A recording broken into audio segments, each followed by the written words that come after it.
Confirme-nous, Seigneur de gloire, dans le nom de Jésus. Erabashera, Korebasada, Lepradaria, Leisharagazinta, Karabashebrode, Zarigazinta Labaya, Mariba Zubrade, Shetelea, Randagarabaseya. Oh Jésus, Alléluia, Alléluia. Gloire à toi, l'agneau de Dieu. Gloire à toi, le Dieu des esprits des prophètes, le puissant de Jacob, le Seigneur des seigneurs, le Dieu de notre foi. Notre soutien, c'est toi. Notre force, c'est toi, Seigneur de gloire. Père, nous recommandons ce temps à ta grâce. Ma prière devant ton trône est que tu nous parles, Seigneur. Édifie-nous, donne-nous ta pensée.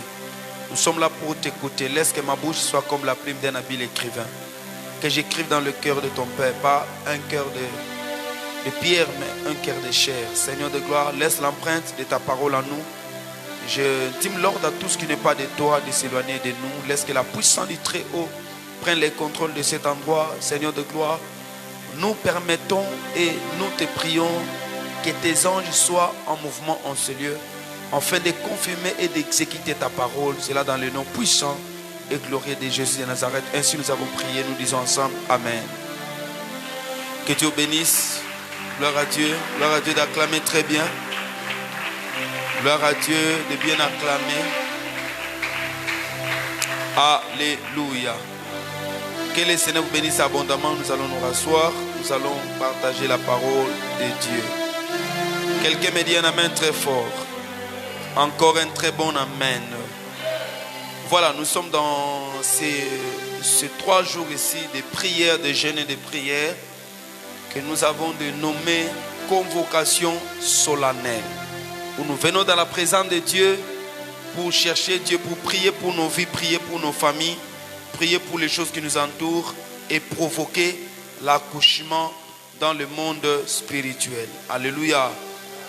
Nous étions en train de parler sur les sacrifices, comprendre les sacrifices. Alors, dans cette pensée, je vous ai parlé sur les sacrifices. Qu'est-ce qu'un sacrifice? Quelle est la différence d'un sacrifice et l'offrande ordinaire? Et qu'est-ce qui donne l'importance ou qui donne la valeur à un sacrifice dans la vie d'un homme? Je vous ai parlé selon l'Ancien Testament, beaucoup de sortes de sacrifices. Et je vous ai dit d'abord, premièrement, ces sacrifices représentaient les sacrifices suprêmes que Christ a fait à la croix de Golgotha. Pourquoi? Parce que la croix est l'autel suprême que Dieu a établi, qui a conclu et qui a donné l'explication aux autels qui devaient être bâtis dans l'Ancien Testament. Cet autel-là, Christ l'a bâti à la croix. Et Christ était le sacrificateur qui allait sacrifier. Et il est lui-même aussi le sacrifice parce qu'on l'appelle l'agneau. Quand Jean-Baptiste l'a vu, il a dit, voici l'agneau de Dieu qui ôte quoi? Le péché du monde. Oh, les sacrifices qui se faisaient dans l'ancienne alliance étaient là pour expier les péchés, enlever les péchés. Et Christ est venu pour ôter les péchés, effacer l'impact du péché. Amen. Alléluia. Est-ce que la question c'est de savoir, est-ce que c'est parce que Christ a fait les sacrifices que nous ne pouvons plus faire des sacrifices? Christ il dit ceci, il dit que celui qui veut me suivre doit se charger de sa croix. Je suis dans Luc chapitre 9 verset 23. Celui qui doit me suivre, celui qui me suit, qu'il se renonce à lui-même. Alléluia. Les sacrifices est la chose qui s'est renoncée. C'est-à-dire, les sacrifices ne peuvent pas dire je ne vais pas me faire sacrifier. Parce que de par sa définition, il est là pour être sacrifice. Alors, quand Christ dit que celui qui veut me suivre, qu'il se renonce à lui-même, qu'il se charge aussi de sa croix, qu'il me suive, cela veut dire ceci, que parce que donc Christ est notre modèle en tout. Il est notre modèle.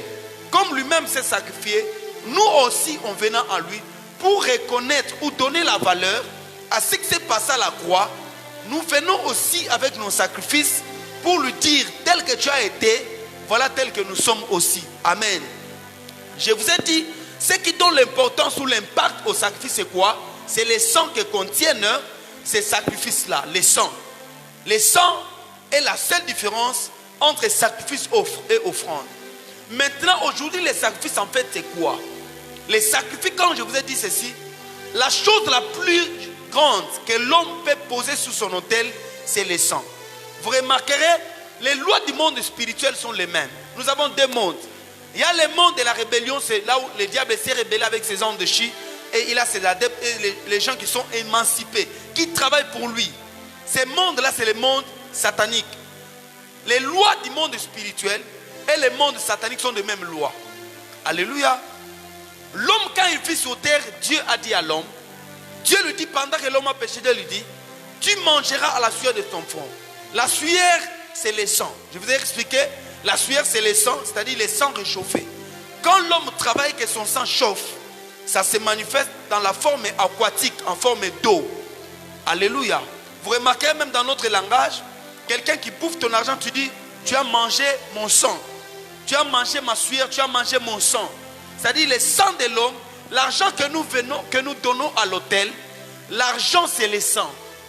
Raison pour laquelle, vous remarquez, vous pouvez aller partout, on peut te dire, on évalue toujours nos sacrifices en termes de l'argent. Et l'argent est aussi la chose la plus efficace et puissante. Parce que l'argent est la seule chose qu'on met sur la balance qui se compare à Dieu. Dieu dit, tu aimeras l'Éternel ou mammon. Alléluia. Tu aimeras l'Éternel ou mammon. Mammon, ce n'est pas en fait l'argent, mais c'est l'esprit qui est derrière l'argent. Alléluia. L'esprit ou l'influence qui est derrière l'argent. C'est-à-dire que l'homme, quand nous venons à Dieu, nos sacrifices que nous posons sur l'autel, l'argent que nous donnons, des biens matériels que nous donnons nous représentent. Tel que tu es là, ta chemise te représente. Alléluia. Ta chemise te représente. Tout ce qui est à toi te représente, à ton identité. Et dans le monde spirituel, quand tu le présentes, c'est comme si tu es toi-même qui s'est présenté. Dans Lévitique chapitre 16, donnez-moi un petit son que j'entende. Dans Lévitique chapitre 16, il ne faut pas être distrait, frère. Quand Aaron entrait dans les sacerdots, la Bible dit, Aaron devait apporter, premièrement, les sacrifices, les jours de l'expiation, les sacrifices pour lui-même. Il apportait aussi les sacrifices pour le peuple, un autre pour les chefs du peuple. Vous comprenez ça? Il apportait les sacrifices pour lui-même et pour le peuple. Aaron devait aller à ces sacrifices-là. Qu'est-ce qui s'est passé? Il imposait seulement les mains au sacrifice et il déclarait. Automatiquement, les sacrifices-là prenaient les péchés des hommes. L'autre devait être mis sous l'autel et l'autre devait devenir une chèvre ou bien un bélier fou qui devait aller dans le désert s'égarer. C'est-à-dire, dans les sacrifices que tu apportes, ça amène ton influence. Nous sommes représentés dans le monde spirituel en termes de sacrifices. Quelqu'un me dit amen. Je reprends. Nous sommes représentés dans le monde spirituel en termes de sacrifices. L'homme se représente dans le monde spirituel par ses sacrifices. Je reprends encore. L'homme se représente dans le monde spirituel par ses sacrifices. Quand on veut détruire un homme, on l'identifie par rapport à ses sacrifices. Quand on veut lancer aussi, promouvoir un homme, on l'identifie aussi par rapport à ses sacrifices. Mais ce soir, je parle sur l'impact ou le rôle des sacrifices dans le combat spirituel. C'est ce que nous allons prendre tous les 3 jours ici. L'impact ou le rôle du sacrifice dans le combat spirituel. Quelle est la place que jouent les sacrifices dans le combat spirituel? Quelle est l'importance du sacrifice dans le combat spirituel? Je parlais avec des termes basiques, aussi avec la connaissance générale des choses que nous connaissons. Bien aimé, écoutez-moi très bien. N'oubliez pas bien que tu sois chrétien, que les lois ne sont pas différentes. Les lois, c'est comme les couteaux entre les mains d'un bandit, d'un koulouna, et les couteaux entre les mains d'une cuisinière. Une femme qui est dans la cuisine, qu'est-ce que le couteau peut lui servir? Ok. Arranger ses épices, couper les épices, couper la viande, n'est-ce pas? Mais donner un couteau entre les mains d'un koulouna, qu'est-ce qu'il va faire? Il va tuer. La connaissance, c'est comme ça. La connaissance entre les mains de Satan, c'est pour mater les enfants de Dieu. C'est pour s'aimer la terreur. Alléluia. C'est pour s'aimer la terreur. C'est pour détruire les gens. Mais la connaissance ou le couteau entre les mains d'un chrétien, c'est pour régler le monde spirituel. Deuxièmement, le monde spirituel se règle par des sacrifices. C'est-à-dire quoi? Dans le monde spirituel, il y a une balance. Et dans cette balance, chaque personne est évaluée. De l'autre côté, il y a des épreuves. De l'autre côté, il y a des avantages. De l'autre côté, il y a des combats. De l'autre côté, il y a des victoires. Maintenant, c'est à toi. Si tu poses les sacrifices du côté victoire, tu auras la victoire. Si aussi tu poses les sacrifices du côté échec, tu auras aussi des échecs. Chaque personne dans sa vie a une portion de chance, je vais dire ainsi, une portion de chance ou de grâce d'aller de l'avant. D'autres aussi ont une portion de chance ou de grâce d'échouer aussi dans la vie. Mais ça dépend qu'est-ce que tu fais sur ta vie. L'ignorance des chrétiens, c'est quoi? C'est que nous disons Dieu fera. Dieu lui-même sait. Frères et sœurs, la grâce ne veut pas dire le manque d'activité. D'ailleurs, parce que la grâce est là. Jésus dit, travaillez pendant qu'il est jour, n'est-ce pas? Travaillez pendant qu'il fait jour. Les jours là, c'est quoi? C'est les jours de la grâce. Pendant qu'il fait jour, nous devons travailler. Nous profitons dans les jours de la grâce, on fait le travail avec beaucoup d'avantages, avec beaucoup de succès. Pourquoi? Parce que c'est votre jour. Si c'est ton jour, tu ne te lèves pas, tu es sur le lit. Est-ce que tu peux voir ce que Dieu a prévu pour toi ce jour-là? Non. Parce que c'est ton jour, tu as le devoir de te lever et d'aller travailler. Le monde, la vie ici que nous voyons, est fait des sacrifices. Même ce que tu penses être gratuit, la vie est faite des sacrifices. Ne l'oublie jamais. Dans la vie, tu seras toujours, je ne sais pas comment dire, tu seras toujours empêché de faire un pas de plus. Le diable travaillera contre toi. S'il pas le diable, la nature elle-même travaillera contre toi. Si pas la nature même des hommes, le Seigneur dit à Jérémie, si tu ne peux pas marcher avec des piétons, comment peux-tu courir avec des chevaux? Et si tu te trouves, si tu n'es paisible que dans un endroit paisible, que feras-tu avec les vaches orgueilleuses du Jourdain? Alléluia. C'est-à-dire les piétons, ce sont des humains comme toi. Yes. Si tu ne peux pas livrer des batailles, vaincre les amis, les gens qui parlent mal de toi, tu as la capacité de surmonter là, les humains qui ne sont pas sorciers. Ça sont des piétons. C'est-à-dire c'est naturel pour un homme de se battre avec les hommes. Yes. Jésus dit, tout homme aura pour ennemi les gens de sa maison. Alléluia. Amen. Ça, ce sont des ennemis naturels. Quelqu'un qui parle mal de moi à l'église. Yes. Quelqu'un qui m'insulte. Je suis en train de passer. Il dit, c'est passé là, c'est un escroc. Ça, c'est la bataille des hommes. Ce n'est pas c'est ça l'humain. C'est une bataille qui n'a même pas de place, qui ne va ni enlever ni ajouter quelque chose dans ta vie. Yes. Maintenant, Dieu dit, si tu te plains d'abord avec une personne comme toi, tu ne peux pas la battre. Que feras-tu avec les chevaux? Les chevaux, ce sont les esprits. Les esprits de la sorcellerie, yes, des blocages. On a jeté une maladie sur la rue, tu as piétiné. Dieu dit, si toi tu ne peux pas lutter avec les hommes, emporter, et quand tu vas commencer à lutter avec les petits esprits, que feras-tu? Yes. Parce que les chevaux courent, ce sont des esprits. Alléluia. Amen. Il dit maintenant, si tu ne peux pas courir avec les chevaux, que feras-tu contre les vaches orgueilleuses du Jourdain? Les vaches orgueilleuses du Jourdain, c'est l'ennemi lui-même, le diable lui-même. Ou bien Dieu lui-même. Parce que dans la vie, il arrive des temps où quelqu'un, tu sens qu'il y a une bataille. On a posté une bataille devant toi. Que tu n'arrives pas à percer. Tu as prié, tu as demandé. Tu ne sais rien n'est possible dans ta vie. Dieu dit maintenant, en ce cas ici, que feras-tu? Je parle à quelqu'un ce soir. Je parle à quelqu'un. Je parle à quelqu'un.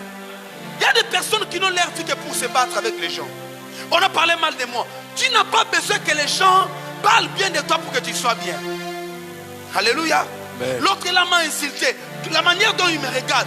Si tu ne te bats encore avec les regards des gens, tu n'es pas encore arrivé quelque part.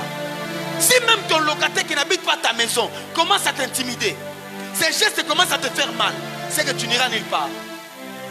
Si à l'église, si tu peux abandonner de servir Dieu parce que frère John t'a parlé mal, ça dit que toi tu n'iras nulle part. Alléluia. Amen. Dieu veut vous dire ceci. Même dans les milieux où il y a l'opposition, quand tu as le Saint-Esprit, tu dois t'imposer. D'ailleurs, Dieu vous impose là où il y a l'opposition. Daniel a régné là où il y avait des satrapes et des magiciens. Ils n'étaient pas des chrétiens, c'était des magiciens, des sorciers. Yes. Daniel a régné, il a traversé plus de 3 gouvernements, 3 législateurs. Je vais dire comment. Donc, c'est-à-dire, on vote, il a travaillé avec Kabila, le père, Kabila, le fils de Tshisekedi. Yes. C'était Daniel lui seul. Et il avait le même poste avec le Saint-Esprit. Alléluia. Amen. Qui s'est battu avec Pharaon? Qui s'est battu avec Hérode? Joseph a régné en Égypte. Pharaon n'était pas son père spirituel. Pharaon n'était pas un homme de Dieu. Pharaon était un sorcier. Mais Joseph, ayant l'esprit de Dieu, a régné dans l'Égypte. Yes. Et ça n'a pas combat et comment on retourner sauter. Tu vois, même ton amène là. Ton amène veut dire que tu es encore un homme. Ton anomatie, au combien d'un niveau mon passe. Même ton amène là, tu ne sais pas que ce que je dis peut booster ta vie. Yes. Quand tu dis amen, quelque chose qui ta vie est. Amen. Comment? Je vais dire à quelqu'un ce soir. Ah. Il y a des ennemis, même pas, il ne faut même pas penser à eux. Yes. Il y a quelqu'un qui te garde mal, toi aussi tu le regardes, tu passes. Yes. Parce que Yes. Amen. mais le problème n'a pas sa valeur. Parce que Yes. Come on. Pasteur, on parle mal de toi. Mais tu ne sais pas que moi ici, je sais que les gens parlent mal de moi. Hein? Même quand je marche, je sais que même c'est là qui me salit la tête courbée. En passant là, il peut dire, pasteur, on est escroc, oui. Come on. C'est clair. Mais là, je vais me battre. Il a parlé mal de moi. Frère John, il a dit ceci. Il va voir aujourd'hui. Jamais au monde n'aura vu le roi. Hey. Come on. Quelqu'un entend? Amen. Tu es dans un marché avec ton mari. C'est ta belle-sœur qui te secoue. Tu n'as encore rien. Si c'est ta belle-sœur qui est contre toi, tu as mal. Tu n'as encore rien. Il y a des moments où il faut se battre avec ton mari. Tête à tête avec ta femme, tête à tête. Parce qu'il y a des lits aussi comme ça. Dis-moi amen. Amen. Alors la vie est faite de combats. La vie est faite de batailles. Mais aussi la vie est faite de sacrifices. Alléluia. Amen. Vous savez, le monde des sacrifices, c'est un monde où les chrétiens, nous sommes sceptiques. Les chrétiens n'aiment pas entendre ça. Il dit quoi sacrifice? Il a besoin de demander l'argent. Il fait quoi au juste? Voilà ce qu'il demande. Voilà ce qu'il vous prêche, c'est ça. Ceux-là qui combattent les sacrifices connaissent la place du sacrifice. Frères et sœurs, quelqu'un qui te combat, c'est celui-là qui te connaît mieux. Alléluia. Amen. Quand tu entends quelqu'un critiquer les sacrifices, parce qu'il sait à quel point les sacrifices est important dans la vie d'un chrétien. La Bible dit dans Daniel chapitre 9 verset 27, quand viendra le dévastateur, il fera cesser l'offrande et les sacrifices. Pourquoi il fera cesser l'offrande et les sacrifices? Parce qu'il sait que là où il y a l'offrande, là où il y a les sacrifices, Dieu vient toujours. Amen. Tu n'as pas dit amen. Amen. Là où il y a l'offrande et là où il y a les sacrifices, Dieu vient toujours. Amen. Pourquoi Dieu descendait sur le propitiatoire de l'arche? Parce que c'est là où on plaçait les sangs. Quand vous placez les sangs, là où il y a les sangs, Dieu ne peut pas passer. Dieu s'arrête là. En Égypte, le Seigneur dit que je passerai pendant la nuit. Le dévastateur passera. Mais les maisons où il y aura les sangs dans les linteaux, il ne touchera pas. Yes. L'ange n'avait qu'une loi. Tuer tout le monde, l'Égyptien ou l'Israélite. Yes. Mais maintenant Dieu vient, il donne aux Israélites la condition. Les secrets, il dit, vous faites quoi? Mettez les sangs. Parce que l'ange là, quand il voit les sangs, il ne touche pas. Amen. Alléluia. Amen. Maintenant quand l'ange venait, le problème de l'ange ne connaît pas les identités des gens. C'est toi qui dis je suis chrétien. L'ange ne connaît pas. Yes. Quand on envoie l'ange qui bénit les gens, il vient comme la pluie. Il bénit là où il y a une semence. Yes. Lui ne s'occupe pas, oh ça c'est le champ de maman Rebecca, ça c'est le champ de la prostituée. Non. Lui ne fait que s'aimer. Alléluia. Amen. Mais c'est la terre là où on a labouré. C'est cette terre là qui va germer. Amen. C'est ça l'ange. Quand l'ange venait dans l'Égypte, il venait pour dévaster. Mais le premier, il voit les sangs. Quand il voit les sangs, il ne touche pas. Pourquoi? Il s'est dit, peut-être je me suis trompé parce qu'ici il y a déjà les sangs, j'ai déjà tué. Là où il y a les sacrifices sont éliminés. Même les diables, quand ils viennent dans ta vie, trouvent un sacrifice, ils ne touchent plus. Les rôles, l'impact des sacrifices dans les combats spirituels. Troisième déclaration est que le monde spirituel s'active par les sacrifices. Le monde spirituel s'active dans les sacrifices. Frère, un mariage peut être dans le ciel. Un mariage peut être suspendu. Un travail peut être suspendu. Mais tu peux l'activer par ton sacrifice. Une porte peut être fermée. Mais tu peux activer cette porte-là par un sacrifice. Tu peux activer une saison de faveur dans ta vie par des sacrifices. N'attendez pas seulement qu'on fasse un appel de fonds. N'attendez pas que Dieu parle. Quand tu vois Dieu te menacé dans des maladies, dans des problèmes, active ça par un sacrifice. Hey, tu sens que tu as une grossesse, tu rêves mal, tu as des mauvais rêves. Va avec un sacrifice devant l'autel. Tu sens comme s'il y a une peur devant toi. Que c'est de l'état, je sens que quelque chose de mal va m'arriver. Ne laisse pas comme ça. Ne laisse pas ton hôtel vide. prends un sacrifice, pose sur l'autel. Yes. Le combat spirituel s'emporte par les sacrifices. Amen. Quelqu'un m'a dit, papa, tu lis seulement, tu ne parles pas, tu lis seulement. Je vais vous faire lire quelques textes. J'aime ça. Les textes ici que je vais lire, c'est Juge chapitre 20. Juge 20. Nous commençons à partir du verset 18. Nous allons faire une lecture en kangourou, c'est-à-dire nous allons sauter. Juge chapitre 20. Nous commençons au verset 18. Juge chapitre 20, verset 18. Quelqu'un me dit Amen. Écoute ce que l'abbé dit. Et les enfants d'Israël s'élevèrent, montèrent à Bethel. Ils consultèrent Dieu en disant, qui de nous montera le premier pour combattre le fils de Benjamin?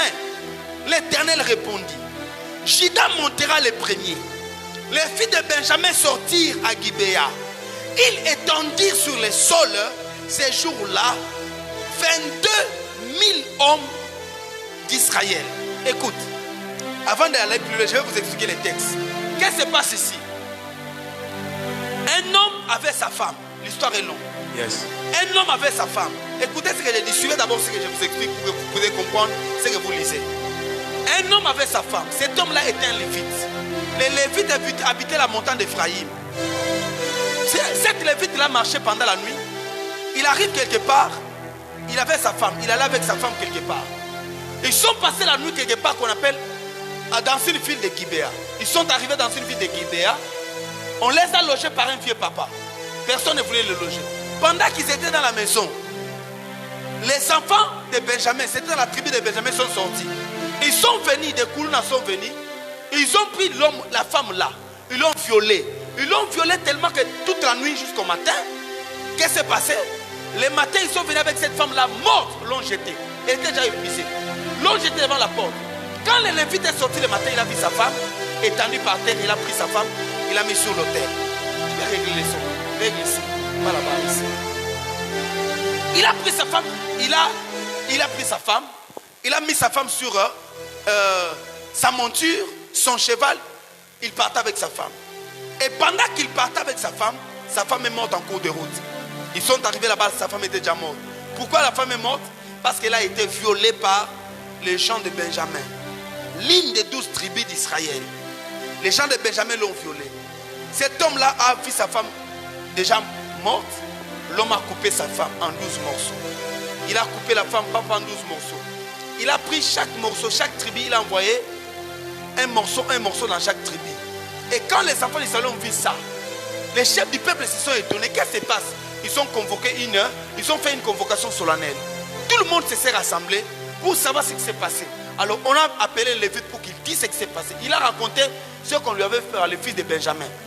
Les anciens se sont rassemblés, ils ont décidé qu'on appelle que les gens de Benjamin viennent, qu'on puisse sortir ces Koulouna là, qu'on le tue. Ok? Les assassins là, qu'on le tue. Amen. Qu'ils puissent purger leur peine. Et quand ils ont déclaré ça, Benjamin refuse. Ils ont dit non, nous on ne va pas vous libérer les gens là qui ont fait ces crimes là. Ah, les enfants ont dit, les 11 tribus ont dit, c'est comme ça que vous agissez. Alors, nous, on va vous faire la guerre. Ils sont allés maintenant consulter Dieu. Ils sont allés consulter pour demander à Dieu, est-ce que nous devons combattre notre frère Benjamin parce qu'il a commis l'infamie en Israël. On doit les combattre. Yes. Vous entendez ça? Le Seigneur a dit oui. Allez combattre Benjamin. Moi je serai avec vous. Dieu leur a dit. Comment? Ils ont consulté Dieu Fabrice. Est-ce que nous devons combattre Fabrice qui a commis quelque chose? On doit les suspendre. Dieu dit oui, suspendez-les. Vous entendez ça? Amen. Maintenant, écoutez bien les textes ici. Suis ça très bien. Je ne vais pas tout commenter, mais suis seulement les textes très bien. C'est ce que je vais lire en français. Alors, alléluia. Maintenant, écoute. Je reprends le texte. Les enfants d'Israël se levèrent et montèrent où? À Bethel, à la maison de Dieu. Ils consultèrent Dieu, soulignez consulter, en disant, qui de nous montera pour combattre les fils de Benjamin? L'Éternel répondit, Juda montera le premier. Ok, vous entendez? Amen. Juda n'était pas n'importe qui, Juda c'est un lion. Hein? Juda montera un premier. Les filles de Benjamin sortirent à Gibéa. Ils étendirent sur le sol ces jours-là 22 000 hommes d'Israël. Mais comment Dieu a dit que vous allez la battre? Mais les filles de Benjamin ont étendu les 11 tribus entières. Et les filles de Benjamin, ils n'étaient au nombre que de 26 000 hommes. 26 000 hommes tirant l'épée. Mais tout Israël était plus de 400 000. Tout Israël, les autres tribus étaient les 400 000. Mais Benjamin n'était que lui seul. En plus, peu de gens. Mais ils ont étendu les enfants d'Israël sur le sol. Aïe, aïe, aïe, aïe. Dis avec moi, étendu sur le sol. Étendu sur le sol. Au verset 20. Le peuple, les hommes d'Israël, reprirent courage. Ils étaient vaincus, mais ils n'ont pas abandonné. Ils ont pris courage. Ils se rangèrent de nouveau en bataille dans les lieux où c'était placé les premiers jours. Ils ont fait quoi? Ils ont fait de la même manière, du même système. Ils sont encore revenus pour se battre. Ils ne se sont pas fatigués. Toi qui dis, oh, j'ai beaucoup prié, je n'ai pas de réponse, je vais laisser. Mais eux ici, ils ont repris courage. Je vais dire à quelqu'un qui travaille, qui prie, qui ne voit pas de résultats, Dieu m'a dit de te dire, prends courage. Amen. Tu n'as pas bien dit Amen. Amen. Dieu m'a dit de te dire, prends courage. Ils ont pris courage, ils se sont levés. Écoutez le verset 23. Et les enfants d'Israël montèrent. Ils pleurèrent devant l'Éternel. Ils ont fait quoi? Ils pleuraient. Deuxièmement, ils ont pleuré devant Dieu. Yes. Ils pleuraient devant Dieu jusqu'au soir. Ils consultèrent l'Éternel encore en disant, dois-je m'avancer encore pour combattre le fils de Benjamin, mon frère? Il souligne maintenant. Mon frère, il n'est pas mon ennemi. Il est mon frère. L'Éternel répondit, montez contre lui. Dieu reprend encore monter. Ah, si c'était toi ou moi, on allait dire quoi? Les prophètes ici, il faut les brûler parce que c'est un faux prophète. Premièrement, il a dit qu'allons, on n'a pas. Il m'avait dit fais une offrande. J'ai fait l'offrande, rien ne s'est passé. Maintenant, il me dit encore fais l'offrande. Ah, c'est un faux prophète, n'est-ce pas? Ils sont encore montés encore. Dieu dit, monte contre lui. Les enfants d'Israël s'avancèrent contre le fils de Benjamin. Le second jour, ça j'aime. Et ce même jour, les Benjamites sortis de Gibéa. Dis avec moi, ils sortis de Gibéa. Sortis de Gibéa. Allèrent à contre. Ils étendirent encore sur le sol 18 000 hommes, des enfants d'Israël tirant l'épée. Ils ont fait quoi? Ils étendirent encore. Dieu a parlé la première fois, ils sont vaincus. Deuxième fois, ils ont prié, ils ont encore considéré. Dieu a dit, montez encore. Mais il avait dit, ces jours-là, les fils de Benjamin sortirent encore. Ils étendirent encore combien? 18 000 hommes. Et qui n'étaient que 26 000. Mais voilà comment ils sont en train d'étendre plus de 400 000 soldats. Hey, le problème, ce n'est pas le nombre qui remporte la victoire. J'ai dit, le problème, ce n'est pas le nombre qui remporte la victoire. Amen. Oui. Ce n'est pas la taille de ton ennemi qui t'intimide. Il y a des secrets ici. Écoute maintenant verset 26. Tous les enfants d'Israël et tous les peuples montèrent, revèrent à Bethel. Ils pleurèrent, ça c'est pour la troisième fois. Ils restèrent là devant l'Éternel. Ils gênèrent ces jours-là jusqu'au soir. Ils offrirent des holocaustes et des sacrifices d'action de grâce. Amen. Devant qui? L'Éternel. Yes. Et les enfants d'Éternel, les enfants d'Israël consultèrent l'Éternel. C'était là que se trouvait alors l'arche de l'alliance de Dieu. Amen. Et c'était Phiné, fils d'Éléazar, fils d'Aaron, qui se tenait à cette époque en présence de Dieu. Yes. Et ils dirent, dois-je marcher encore pour combattre le fils de Benjamin, mon frère, ou dois-je m'en abstenir? L'Éternel répondit, montez, car demain, je les livrerai entre vos mains. Yes. Est-ce que je dois maintenant accepter encore cette parole? Des fois, je n'ai pas gagné. Il faut que je continue. Dieu a encore parlé, montez. L'Éternel, au verset 35, je vais sauter, verset 35 dit ceci. L'Éternel bâtit devant Israël. L'Éternel bâtit devant Israël. L'Éternel bâtit Benjamin. On ne dit pas Israël, on dit l'Éternel fait quoi? Bâtit Benjamin, c'est-à-dire cette bataille, c'est Dieu qui a combattu. L'Éternel bâtit Benjamin devant Israël. Et les enfants d'Israël tuèrent ces jours-là 25 000 et 100, 25 000 et 100 hommes de Benjamin, tous tirant l'épée. C'est-à-dire ils étaient au nombre de 26 000. Cette fois-ci, on les a bâtis. On a tué 25 100. Ils sont restés combien? 600. 900. 900. Ils sont restés seulement 900. Tu entends ça? Mais cette fois-ci, qui a combattu? C'est Dieu qui a combattu.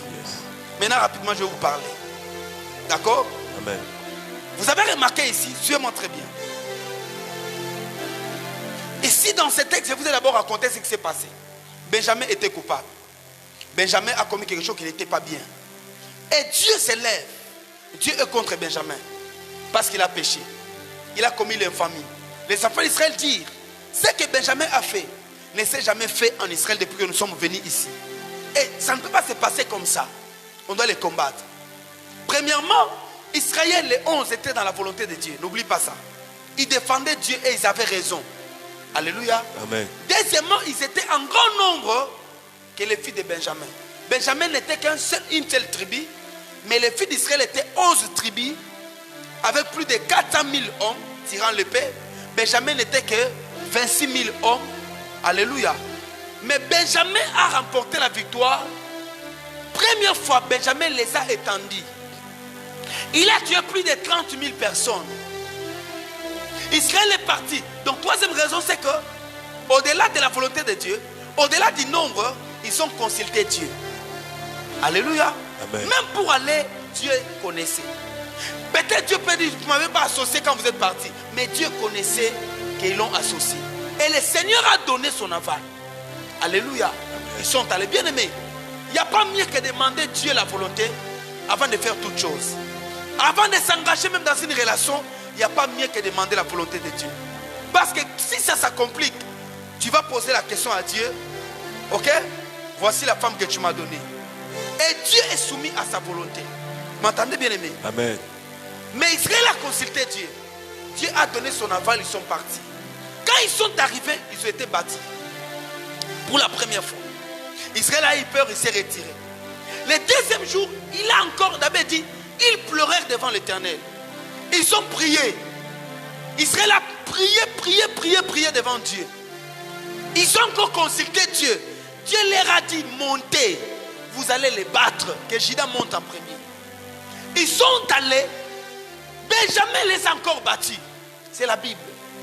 Pour la troisième fois maintenant, quand ils ont vu qu'ils étaient battus 2 fois, avec la volonté de Dieu, avec un plus grand nombre, avec tout ce qu'ils avaient comme avantage dans la bataille, ils sont encore rentrés. Pour la troisième fois maintenant, qu'est-ce qu'ils ont fait? Il avait dit, ils montèrent à Bethel, dans la maison de Dieu. Deuxièmement, ils pleurèrent, c'est-à-dire ils ont prié. Ils gênèrent. Troisièmement, ils restèrent là pendant toute la journée jusqu'au soir. Quatrièmement, ils offrirent devant l'Éternel des holocaustes, des sacrifices d'action de grâce, ok? Des sacrifices d'action de grâce devant l'arche de l'alliance. C'est là où se trouvait même l'arche. Et les sacrificateurs étaient aussi là, qui s'appelait Éléazar. Cette fois-là, quand ils ont fait cela, ils ont posé à Dieu la question. Dieu a parlé de la même manière. Et quand ils sont allés là-bas, il dit, Dieu lui-même a combattu Benjamin devant Israël. Dieu a bâti Benjamin, c'est-à-dire Dieu est entré dans ce combat. Maintenant, la question, il faut savoir, qu'est-ce qui a fait que Dieu entre dans cette bataille-là? Quelle est la différence entre la première fois, la deuxième fois et la troisième fois? La différence, c'est quoi? Yes. Pour la première fois, ils ont fait quoi? Ils ont consulté Dieu. Pour vous dire ici, le principe qui ressort, c'est que le principe ici, c'est que la volonté de Dieu seule ne suffit pas dans les batailles, dans les combats. La volonté de Dieu seule ne suffit pas quand tu vas dans un combat. Les combats sont énormes. Nous avons des combats sur le plan sanitaire. Nous avons des blocages financiers. Tu n'arrives pas à t'épanouir. Tu n'arrives pas à te développer. Tu n'arrives pas à avoir des résultats réels, vrais dans ta vie. Ne dis pas que Dieu n'est pas avec moi. Dieu peut être avec toi. Ça peut être la volonté de Dieu. Comme une sœur me disait, papa, je me demande, est-ce que je suis dans la bonne église? Est-ce que Dieu me voit dans la bonne église? Je lui ai dit, le problème, ce n'est pas l'église. Le problème, c'est toi. Alléluia. Des fois, nous posons des questions. Et je dois quitter l'église. Je dois aller au juste. Pourquoi je ne vois pas que ça marche? Non, bien aimé. Le problème ici, le principe est que la volonté de Dieu seule ne suffit pas dans le combat. Seule la volonté de Dieu ne suffit pas. Alléluia. Quand la volonté de Dieu seule ne suffit, suivez-moi. Quand la volonté de Dieu seule ne suffit pas, qu'est-ce qu'il faut faire? Il faut aller à la recherche de l'identité de l'adversaire. Ce qu'Israël n'aurait, c'est que Benjamin avait une autre identité. qu'Israël, les autres tribus ignoraient. Benjamin n'était pas n'importe qui. Alléluia. Lorsque tu fais des choses et que Dieu est avec toi, tu sens que la volonté de Dieu est dans cette relation de mariage. Mais pourquoi je n'arrive pas à émerger? Pourquoi ça ne se concrétise pas? La solution n'est pas seulement la prière. La solution n'est pas seulement la volonté de Dieu. Dieu peut être, sa volonté peut être là, mais tu es combattu, aussi tu es vaincu. Beaucoup nous échouons dans la volonté de Dieu. Quelqu'un me dit amen. Beaucoup nous échouons dans la volonté de Dieu. Tu peux être en train de travailler dans une société où Dieu te veut. Tu es dans un mariage où Dieu te veut. Mais le combat ne signifie pas que ce n'est pas la volonté de Dieu. Le problème n'attend pas. Papa, est-ce que c'est moi l'homme de ma vie? Ça peut être l'homme de ta vie. Mais le problème, tu ne comprends pas. Est-ce que je suis moi destiné à me marier? Oui, ça peut être vrai. Est-ce que moi, dans cette société, je peux être promis? Est-ce que je peux aller à un autre grade?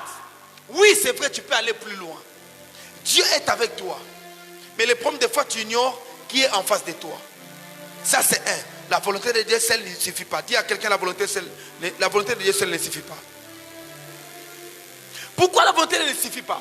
Il faut comprendre ici l'identité de l'adversaire.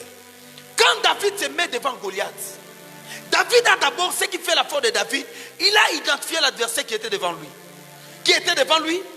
Quand Saoul dit de Goliath que c'est un homme de guerre, il a livré beaucoup de combats, il donne son expertise. David en lui, il a d'abord recherché qui est cet homme. David dit, cet homme était un circoncis, c'est un Philistin. Parce que David savait que les circoncis n'ont pas d'alliance avec Dieu.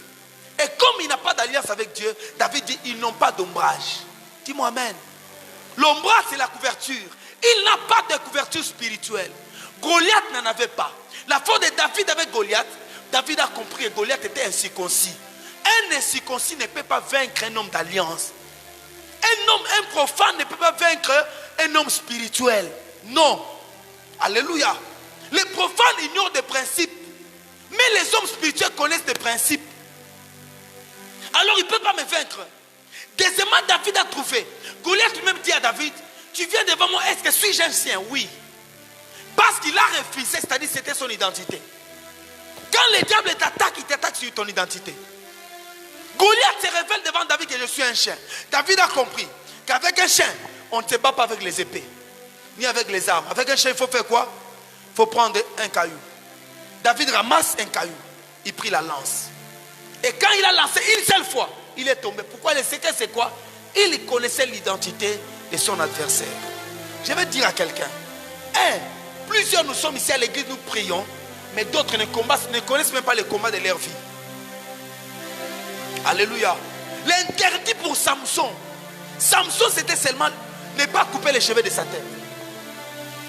Coucher avec Delilah n'était pas un problème pour Samson. Ce n'était pas un problème pour Samson. Ce n'était pas son interdit. Je ne veux pas dire que l'impudicité c'est pas mauvais. Je parle de Samson, pas toi. Toi tu n'es pas Samson. Pour Samson, l'interdit dans sa vie, ce n'est pas prendre les liqueurs fortes et ne pas couper la tête. N'est-ce pas? Pour Samson, prendre Delilah ne peut pas évacuer sa force. Il peut prendre Delilah. La même année, il est sur le cuisse de Delilah, les ennemis viennent, il se lève. Il n'a pas besoin de prier. Il se lève, il vainc les ennemis. Parce que c'était son appel. Chaque personne, quand Dieu l'appelle dans son domaine, a un interdit que Dieu lui donne. Quel est ton interdit? Alléluia. Pour David, le problème avec David, c'était quoi? David, le problème n'était pas prendre des femmes. Parce que quand il a pris la femme de Uri, Dieu lui a dit quoi? Dieu lui a dit, il n'y a pas de femme en Israël. Tu m'aurais demandé.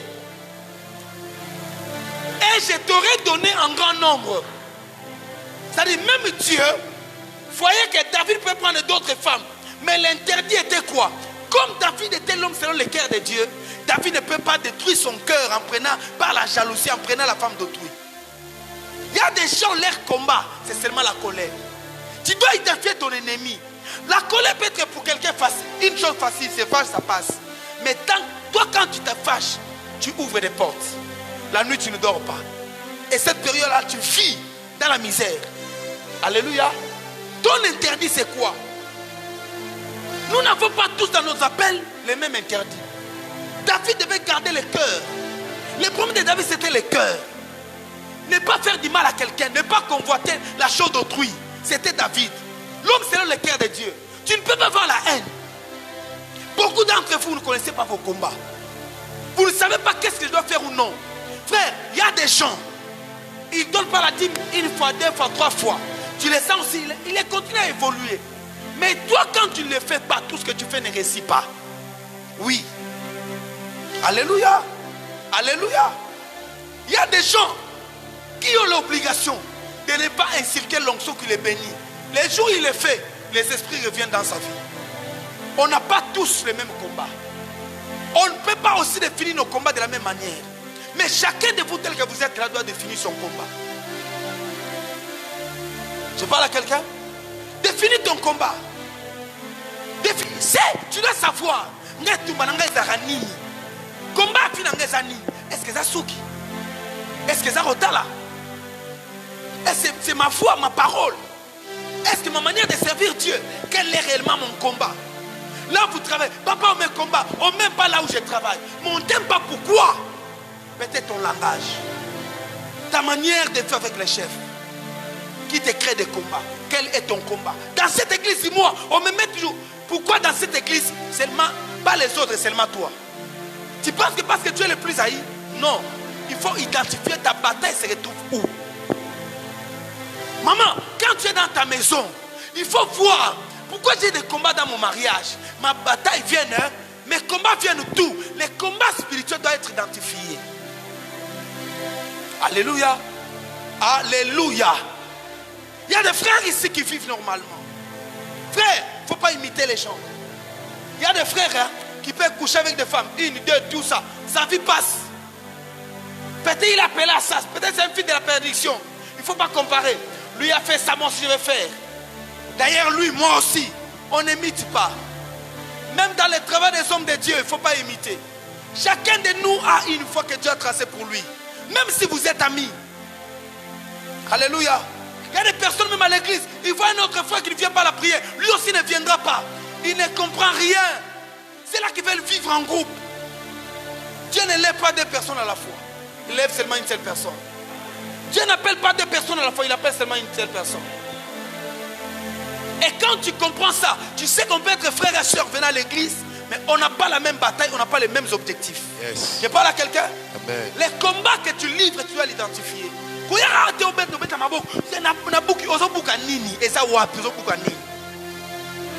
Qu'est-ce que tu es en train de vaincre dans ta vie? Identifier les combats, tu vas regarder ta famille. Comment? Qu'est-ce qui a écroulé les autres dans ta famille? Tu te dis, voilà ce qui a écroulé, ça ne peut pas m'échapper. Peut-être moi aussi. C'est comme ça qu'on identifie les combats. On identifie aussi des combats par rapport aux réalités que tu subis. Yes. Alléluia. Come on. Les combats de Samson, dès les premiers jours de sa vie, c'est un lion qui est venu devant lui. Donc le combat de Samson, c'était avec des lions.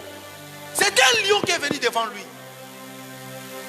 Dans sa vie, il a renversé le premier lion. Il a renversé le deuxième. Il a renversé. Il a coupé les cordes. Mais comme il ne se faisait pas attention, le lion est entré dans la vie de Delilah. Il a été renversé. Dis-moi amen. Amen. Maintenant, je vais insister sur ça. Que chacun de vous écrive combat des Alarani. Que chacun de vous écrive sur le combat de sa vie. Comprends ça. Écris s'il te plaît, écris. Écris. Tu écris ton combat de la vie, tu sais. Tu écris même là où tu écris, même sur un petit écrit, mon combat c'est ça. Et quand tu verras ton combat, tu prieras sur ça la première requête. Et tu m'as dit, maladie. Quel est mon combat dans ma vie? Quelqu'un me dit amen. Ah, ton amen là ne me convainc pas. Dis-moi amen très bien. Même dans le ministère, quel est ton combat? La trahison? Tu n'arrives pas à être béni? Ça peut être ton combat. Ça, c'est les choses qui relèvent dans le premier principe. Deuxième principe, c'est quoi? Ils ont pleuré devant l'Éternel, ils ont consulté Dieu. Ils ont pleuré et ils ont consulté Dieu. Les Benjamites les étendirent encore sous le sol. Deuxième fois. Ils ont prié, ils ont consulté Dieu. Frères et sœurs, nous les chrétiens ici, nous avons la pensée que tout ne se résout que par la prière. Vous n'êtes pas la première personne à prier. Israël aussi a prié. Verrez les gens, même des gens qu'il ne faut pas prier, ils prient. Quand tu dis aux gens, venons, on va enseigner, ils ne viennent pas. Cette semaine, on va prier, on va taper, on va attaquer les démons. Là, les gens sont motivés. C'est pas mauvais, c'est très bien. Nous aimons ça. Alléluia. Nous aimons ça. Mais bien aimé, tout ne se résout pas par la prière. Ils ont prié. Deuxièmement, tout ne se résout pas par la consultation d'un prophète. Combien vous êtes là derrière le prophète? Nous aimons les prophétiques. Nous travaillons dans cet office par la grâce de Dieu. Mais je n'encourage pas les gens à déambuler. Tu peux remarquer à la montagne. Quelqu'un vient à la montagne, il ne vient pas prier. Il vient se promener pour raconter des prophètes. Non, qu'est-ce que vous faites? Il te va, prophète, est-ce que tu peux prier pour moi? J'ai besoin d'attendre la volonté de Dieu. Non. Tu t'exposes. Alléluia. Ils sont là, ils ne viennent pas prier. Mais ils viennent chercher des hommes de Dieu qui ont l'onction pour qu'on prie pour lui. Ah! Ça c'est quelle façon de voir des choses. Je parle à quelqu'un? Je parle à quelqu'un? Ça c'est l'esprit de Balaam.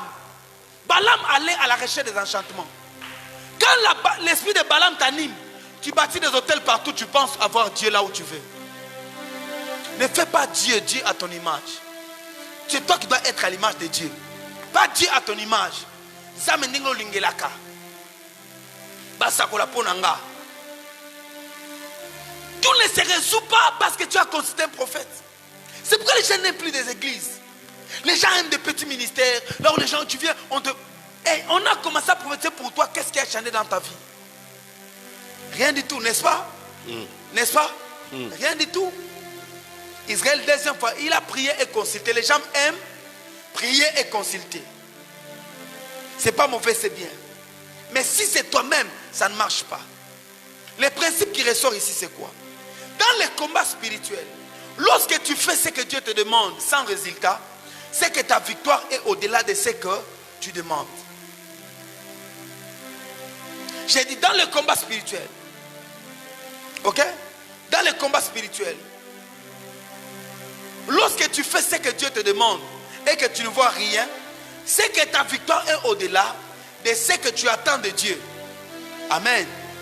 Tu peux commencer à chercher Dieu ici, mais Dieu n'est pas à ce niveau. Dieu a un niveau plus élevé. Toi tu le cherches dans la prière, mais Dieu n'est pas à la prière. Dieu peut-être à un autre niveau. Et quand tu fais quelque chose, c'est pourquoi dans les combats spirituels, il faut changer de formule. Il ne faut pas être monotone. Quand tu pries, bien aimé, tu as prié, gêné, ça n'a jamais marché. Il faut réfléchir. Dieu, peut-être tu n'es pas dans les jeûnes et prières. Je vais combiner les jeûnes et prières parce que c'est la base qui m'oriente. Mais néanmoins, au-delà du jeûne et prière, que je fasse autre chose. Les risques, c'est que beaucoup nous sommes monotones. La même prière que tu fais, les mêmes taper les mains. Prière d'un jour, 2 jours, c'est fini. Peut-être les jeûnes de 3 jours ne suffit pas. Il faut faire 21 jours. Alléluia. Alléluia. Lorsque tu fais les résultats, ne t'arrête pas toujours à donner 100 francs. Si tu donnes 1000 francs, 1000 francs ne répond pas. Il faut ça peut-être Dieu dans 2000 francs, 5000 francs. On s'évalue. Qu'est-ce que j'ai déjà fait et qu'est-ce que je dois faire de plus? Dans la marche avec Dieu, il faut penser à ça. Qu'avez-vous fait? Qu'est-ce que vous voulez faire de plus? Beaucoup ne pensent pas à ça. Ils ne se posent pas de questions. Ce n'est j'ai prié, j'ai gêné. Mais qu'est-ce qu'il doit encore faire? Au sambeli, au genou, sur le côté. Dieu t'attend à un autre niveau. Tu as donné $100, tu n'as pas de résultat. Dieu t'attend à aller dans $200, $300. Est-ce que vous savez qu'il y a des gens ici qui n'ont jamais donné à Dieu une offrande normale, même de $50? Vous le savez? Mais qui ont l'argent, mais l'offrande normale. Je ne parle pas de l'appel des fonds. De toi-même, tu prends $100, tu donnes. J'ai encore des cents. Il y a des gens ici, une majorité ici, qui n'ont jamais donné à Dieu même $10. J'ai des cents encore. Il y a des gens ici qui n'ont jamais donné à Dieu une offrande de 10 000 francs. Ici. Il y a des gens, même 5 000 n'ont jamais donné. Ils peuvent en avoir à la poche. Mais pour lui, l'offrande qui convient pour Dieu, c'est 1000 francs. Et la majorité, quand vous comptez les offrandes, vous remarquerez quoi? Seulement de 1000 francs. Beaucoup de 1000 francs. Alléluia. C'est-à-dire qu'il faut aller plus loin, frère. Hier, tu donnais 1000 francs, Mimi. Demain, change. Tu vas commencer à donner 2000. Plus tôt aussi tu montes, Dieu aussi monte. Même les taux augmentent. Les taux ont augmenté. $1 est comme à 2000. Mais tu es à 1000. Tu es à 1000 francs. Papa Trésor, si j'ai dit le dimanche que les gens de 1000 francs ne venaient pas, peut-être l'offrande, on va donner seulement 2 personnes. Les gens n'ont pas la conscience. Frères et sœurs, dans le monde des sacrifices, il faut aller de mieux en mieux. Aujourd'hui, moi je sais les montants que je donne à Dieu. Alléluia. Alléluia. Je suis en cours de donner à Dieu une parcelle. Je suis en cours. C'est-à-dire tout ce qu'un homme peut avoir sur la terre, moi je peux offrir ça à Dieu. Et si je donne à Dieu une parcelle, qu'est-ce qui va me rester? Lui donner un avion. Tu n'as pas dit amen. Amen. Lui donner une entreprise. Il y a des gens qui donnent à Dieu tout ce qu'ils sont. Un homme de Dieu raconte, quelqu'un lui a offert son entreprise. Il a dit, je te donne mon entreprise en Afrique du Sud. Une entreprise qui coûte de plus de 200 000, 300 000 $. Il lui donne ça en offrande. Avec les employés, il dit, moi je deviens employé. Commence à me payer. Parce qu'il veut voir la main de Dieu. Alléluia. Amen. Il y a des gens qui donnent à Dieu les 100% de leurs résultats pour voir la main du Seigneur. C'est pourquoi les pauvres restent toujours pauvres. Dans des familles pauvres, les enfants ne sont que pauvres comme leurs parents. Si vous ne faites pas mieux plus que vos parents, vous resterez là où vous êtes. La prière seule ne chante personne. Lazare était intègre et craignait Dieu, mais il est mort pauvre. C'est qui est bizarre. Il est allé même au ciel, il a manqué les demeures. Il est allé dormir dans les seins d'Abraham. On t'a dit qu'Abraham est une femme pour avoir la grossesse de toi. Il y a des gens qui sont la charge sur la terre qui seront encore la charge au ciel. Lazare est la seule personne qui n'a pas de demeure au ciel. Jésus a dit quoi? Je vais vous préparer une place. Mais Lazare manque là où habiter. Même sur la terre, il était à la porte. Au ciel, il manque l'endroit. La Bible dit qu'il était au sein d'Abraham. La charge même au ciel. Vous êtes la charge pour les gens sur la terre. Vous voulez l'être aussi au ciel. Les enfants des pauvres, je crois, seront pauvres même au ciel. Ceux qui ne s'aiment pas, au ciel là-bas, il n'y a que nos biens qui sont enregistrés. Ce que nous faisons. M'entendez? Tu as du mal à l'église. Même quand on dit 5 000 francs, tu as du mal à... Même les carburants. Imagine-toi que depuis que tu es dans cette église, tu n'as jamais acheté les carburants. Tu imagines ça? Tu n'as jamais acheté. Donc toi quand on demande, tu regardes les gens. Ils vont donner. Dieu ne te bénit pas parce que tu es là en train d'observer. Dieu te bénit parce que tu fais ce qu'il attend de toi. Dis-moi amen. Amen. Bien aimé, je vous dis la vérité. Hein? Priez, continuez à prier. Mais si vous ne levez pas, si vous n'ouvrez pas vos mains, vous resterez des boxeurs. Missili. Mike Tyson ne fait que donner des coups.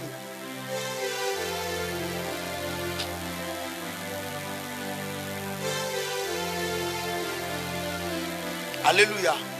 Amen. Alléluia. Amen. Il y a des gens qui semblent ne rien faire à l'église. Ils sont là. On vit seulement pour Dieu. Et des fois, ces gens-là deviennent une charge pour vous. Ils vous dépouillent. Dieu ne vous a pas appelé comme ça. Quand Dieu nous appelle, il nous appelle les chrétiens. Votre foi s'exprime par les bienfaits que vous faites. Dites-moi amen. Amen. Vos bienfaits. C'est la vie chrétienne ça. Oui, c'est la vie chrétienne. Il n'y a pas de vie chrétienne sans sacrifice, sans offrande. Troisièmement, qu'est-ce qu'Israël a fait? Après avoir changé de formule, il a fait quoi? La Bible dit, ils pleurèrent. Ils restèrent là, devant l'Éternel. Ils gênèrent jusqu'au soir. Ils offrirent des holocaustes et des actions de grâce devant l'Éternel. Et ils consultèrent l'Éternel devant l'arche de l'Alliance et devant l'homme de Dieu fini. Alléluia. Amen. Troisième chose, ils ont fait quoi? Ils ont pleuré. Ils sont restés là longtemps, dans la présence de Dieu à Bethel. Ils ont gêné. Alléluia. Yes. Et ils ont fait quoi? Ils ont offert des holocaustes, des actions de grâce. Yes. La différence c'est quoi dans tout ça? Ici, ils sont allés, vous allez remarquer, ils sont en train de monter. Ils ont commencé par consulter la volonté de Dieu. Ça n'a pas marché, ils ont prié. Ça n'a pas marché, ils ont ajouté les jeûnes et les sacrifices. Alléluia. Amen. Et quand ils ont ajouté les jeûnes et les sacrifices, pas seulement ça. Devant l'arche, l'alliance, c'est-à-dire il y avait une alliance là. Eux aussi, l'homme de Dieu était présent. Il y avait une bénédiction d'une autorité spirituelle qui s'appelait Éliazar.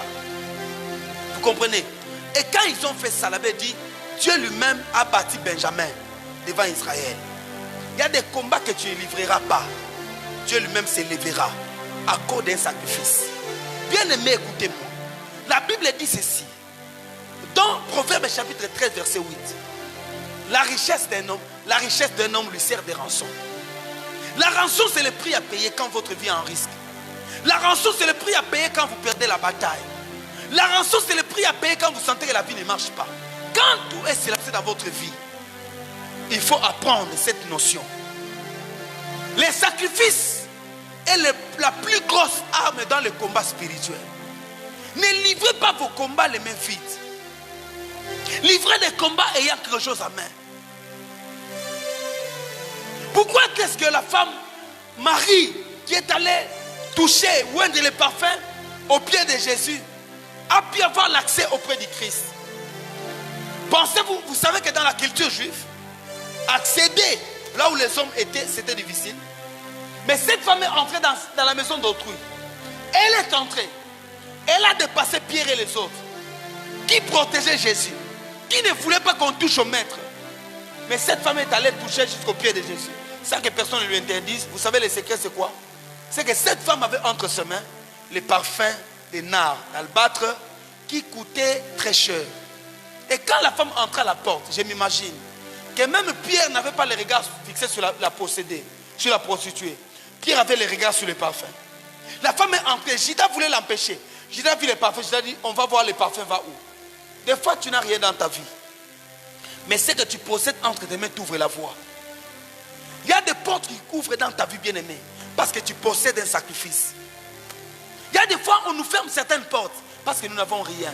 Un homme qui n'a rien, on ne le respecte pas. Le monde spirituel ne respecte pas ceux qui n'ont rien.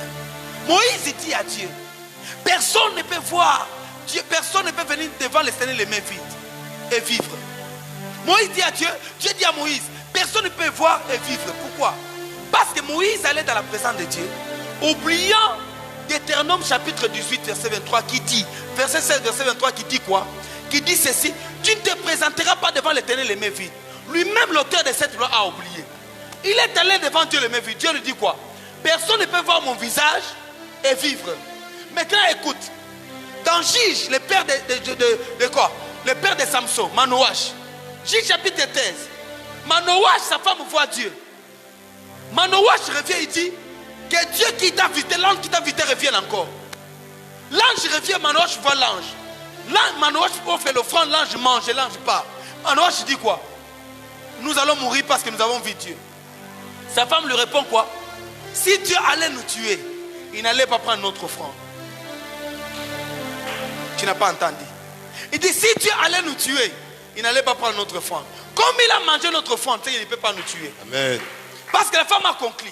Pour dire quoi? Tout celui qui vient de la présence de Dieu les mains vides meurt. Les sacrificateurs avaient l'interdiction formelle. Avant d'entrer dans le sanctuaire une seule fois l'année, il devait apporter quoi? L'offrande entre ses mains. Yes. Qu'est-ce qu'avez-vous en venant dans la présence de Dieu? Qu'est-ce que vous faites pour que les voies s'élargissent dans votre vie? Vous n'avez que la prière, c'est bien. Mes frères, il y a des batailles qui n'attendent pas seulement des prières. Anne est allée à Silo. Elle a prié, elle a pleuré, elle a gêné, elle a fait des sacrifices ce jour-là.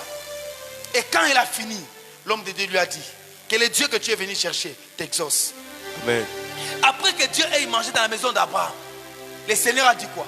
Le Seigneur a dit à Abraham, Abraham mon ami. Abraham a parlé avec Dieu face à face. Alléluia. Parce que Dieu a fait quoi? Il a mangé. Frère, quand tu apportes quelque chose dans la présence de Dieu, il y a des choses qui demandent des sacrifices, frère. Tu te plains partout, tu es sur place. Mais pose-toi la question, j'ai déjà fait les sacrifices que Dieu attend de moi? Israël a remporté cette bataille. Dans certaines batailles avec les sacrifices, Dieu lui-même livre des batailles là. Il y a des gens qui étaient maudits depuis leurs ancêtres. Mais par vos sacrifices, tu peux t'ouvrir les chemins. Par les sacrifices, tu peux avoir ce que personne n'a réussi dans ta famille. Par les sacrifices, un pauvre peut devenir l'entrepreneur du demain. Par les sacrifices, un locataire peut devenir bailleur. Par les sacrifices, un homme qui était inutile peut devenir un homme important. Par les sacrifices. Les sacrifices prêts, on peut te promouvoir dans l'équipe où tu joues. Chaque jour tu viens, on ne te met pas. Hein frère? On ne te met pas. Tu viens, on ne te met pas. On met quelqu'un, tu dis, il n'a pas le talent plus que moi. Mais non. Lui est allé à Kasumbalesa. Il a offert une chèvre. Mais toi, tu as offert quoi? Lui est allé à Kasumbalesa, il a fait quoi? Il a offert une chèvre. Toi, tu es chrétien, l'église, tu as offert quoi? Écoutez-moi, je pose une question. On va chercher du travail entre nous deux chrétiens, Juda et Israël. On va chercher du boulot, n'est-ce pas? À l'église, Benjamin a fait quoi? Benjamin est allé à l'église, il a fait une offrande de $1000. Juda, Dieu lui a dit, va, tu auras ce travail. Benjamin aussi a prié le même Dieu pour avoir ce travail. Mais Benjamin a fait une offrande de $1000 à l'église. Juda n'a rien fait, il attend seulement la volonté de Dieu. S'ils vont là-bas, qu'il y aura du travail. Parce que nous tous, nous sommes enfants de Dieu. Tous, nous avons le Saint-Esprit. Ça va marcher pour qui? Pour celui qui a ajouté sous sa prière et la volonté de Dieu les sacrifices. C'est ce qui se passe ici. Benjamin avait une promesse. Benjamin avait une couverture spirituelle en Israël. Lisez Deutéronome 33, verset 27. On dit quoi? Benjamin habitera en sécurité parmi les frères. C'est-à-dire Benjamin, Moïse l'avait béni. Moïse lui a dit, tu seras en sécurité dans ta vie. On ne va pas t'intimider. Ok? Benjamin était en Israël. Chaque tribu avait sa portion de gloire. Juda était le roi. Alléluia. Lévi était le sacrificateur. Joseph était le financier. Benjamin était le guerrier. Donc l'armée était entre les mains de Benjamin. C'était son domaine de combat. Benjamin. On l'appelle le roux. Tu es un loup. Alléluia. Qui dévore le matin. Et le soir il amène les butins. Donc Benjamin quand il sortait, il ne peut pas rentrer s'il n'amène pas les butins. Même Juda le roi ne l'a pas vaincu. Le lion ne l'a pas vaincu. Parce que lui était un loup. Il entre dans la chasse, il était un chasseur. Tu comprends? Est-ce que vous entendez ça? C'est la raison pour laquelle on n'a pas vaincu Benjamin. Parce que c'était son domaine. C'est dans ça que Dieu l'a appelé. C'est comme Samson. Même avec une mâchoire d'un animal, d'âne, il pouvait ravager plusieurs. Parce que c'est son domaine. Celui-là a la promesse dans le domaine. Quand tu viens les combattre dans son domaine, est-ce que tu pourras? Alléluia. Toi, c'est la volonté de Dieu. Mais lui, c'est un appel. C'est sa mission. Donc, Juda ne peut pas vaincre Benjamin parce que Benjamin était dans son domaine. Tu ne peux pas écraser un ennemi qui a été là avant toi si tu ne sais pas faire des sacrifices. Il y a du travail que tu auras. Tu as fini tes études, tu n'as pas trouvé un travail. J'ai prié, je ne vois rien. Non, rien ne marche comme ça. Fais parler ta vie par des sacrifices. Dis-moi amen. Fais parler ta vie par des sacrifices. En venant à l'église, apprends ça. Mets ça dans ta tête. Qu'à chaque étape de ma vie, quand je ne vois rien, je dois faire un sacrifice. Quand le combat ne faut que continuer, ne faut que succéder, il faut quoi? Un sacrifice. Sans sacrifice, il n'y a pas de vie. La vie se produit là où il y a les sangs. Je parle à quelqu'un? Tu vas avoir une percée, ma soeur, mon frère. Il ne faut pas hésiter. Entre dans ta vie, regarde. Qu'est-ce que tu as de précieux? Pour qu'Abraham monte à un autre niveau, Dieu lui a exigé, Dieu lui dit quoi? Donne-moi Isaac. Mais Abraham était un bâtisseur des hôtels. C'est-à-dire chaque étape de ta vie a son sacrifice. Chaque étape a son sacrifice. Chaque étape a son sacrifice. Chaque étape a son sacrifice. Alléluia. Chaque étape a son sacrifice. Les choses ne sont pas gratuites dans la vie. Ça ne marche pas de soi comme tu veux. Ça ne marche pas à la houlette. Prier ne veut pas faire de vous des paresseux. Être chrétien ne veut pas dire ne rien faire. Le monde de la parole est fait des sacrifices. Les sacrifices est la chose qui est dans Genèse jusqu'à l'Apocalypse. L'autel est en Genèse jusqu'à l'Apocalypse. Ça couvre toute l'humanité. Et c'est la loi de la vie. C'est pourquoi vous remarquerez, quand il y a des tsunamis, partout on dit quoi? Tu vas entendre, oh il y a un rappeur américain qui a fait un don de 2 millions. Tu penses qu'ils font des dons parce qu'ils ont envie de perdre? Non, parce qu'on les oblige. Faire des sacrifices. Les musulmans vivent avec des sadakas. Ce que les musulmans font, c'est pour ramasser des faveurs dans la vie des gens. Alléluia. Ce que les musulmans font, c'est pour ramasser tout ce que vous voyez. Oh, comment? Nations Unies, pour les réfugiés. Pensez-vous que ces gens-là qui le font, ils le font en vain? Ils le font pour prendre ce qui est sur la tête des pauvres. Job dit, quand j'ai donné aux pauvres, sa bénédiction venait sur moi. C'est-à-dire, il y a un impact quand les gens te donnent. On ramasse ce que tu as. C'est pourquoi Dieu dit, n'oubliez pas les pauvres, la veuve et l'orphelin qui est au milieu de toi. Pourquoi? Parce que sur l'orphelin et la veuve, il y a la bénédiction. Vous m'entendez? C'est ça le principe. Tout pauvre a une grâce. Les gens qui font du bien à ces gens-là qui souffrent, ils tirent leur grâce. C'est ce que les musulmans appellent sadaka. Et les juifs fonctionnent dans ça. Beaucoup de gens qui font des dons des Nations Unies, on dit au moins 70% sont des juifs qui font des dons des Nations Unies. Les dons des réfugiés. 70% dans le monde entier sont des juifs. Et les juifs sont les hommes sur la terre qui ont beaucoup d'argent. Parce qu'ils ont compris. Il n'y a que nous les chrétiens qui demeurons pauvres. Pourquoi? Nous ne comprenons pas. Maintenant, on se pose la question. Les musulmans ont l'argent. Les musulmans, ils auront l'argent parce qu'ils comprennent donner. Toi, tu ne donnes pas. Ce soir même, tu es venu avec 1000 francs. Et il y a d'autres qui n'ont rien. Ils sont venus avec rien. Attirer on a poche qui ne comprennent même pas. Il a laissé, il a dit, si on a kenango lelo, tamba benyata carburant, on a parlé. Mais vous avez fait ça. Il y a des gens qui sont comme ça que nous avons fait ça. Mais vous ne comprenez rien. À chaque fois, tu ne verras rien. Tu ne feras rien, tu ne verras aussi rien. Même si les pasteurs t'aiment beaucoup, même s'ils peuvent imposer les pieds, les mains, les coups sur toi, les coups du souffle, rien ne sera possible dans ta vie si tu ne sais pas activer par un sacrifice. Dis-moi amen. Oh, les balles sont où là? Ma balle, monsieur, sont un sacrifice. Papa, les balles sont où là? Les sous. Alléluia. Oh, on a un karaté. Parce que les biloko est un sacrifice. Gratuit dans la vie, c'est la raté. C'est que toi, tu vois gratuitement. Peut-être d'une manière indirecte, il y a un sacrifice qui a été posé. Et, alléluia. Voilà le message que Dieu bénisse sa parole. Alléluia.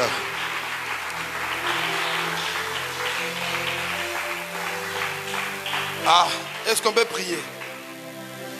Est-ce qu'on peut prier? La première requête que tu vas faire ce soir, c'est que tu pries les seuls, tu demandes à Dieu. Seigneur, révèle-moi mon combat. Identifie-moi mon combat. L'Esprit de Dieu va se révéler dans plusieurs personnes. Même cette nuit, quand nous allons prier à 0 heure, Dieu va se révéler dans plusieurs personnes. D'autres, Dieu ne va pas vous parler comme ça. Il y a des gens qui vont voir des visions. Il y a d'autres à qui Dieu va parler comme ça. Dieu va vous parler lui-même. Vous montrer la voie de votre combat. D'autres vont ressentir ce que Dieu attend d'eux.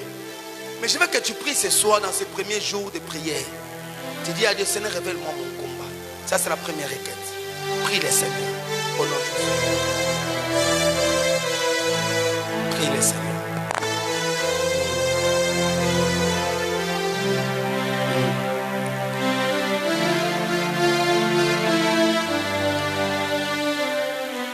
Baba Baba Boshi.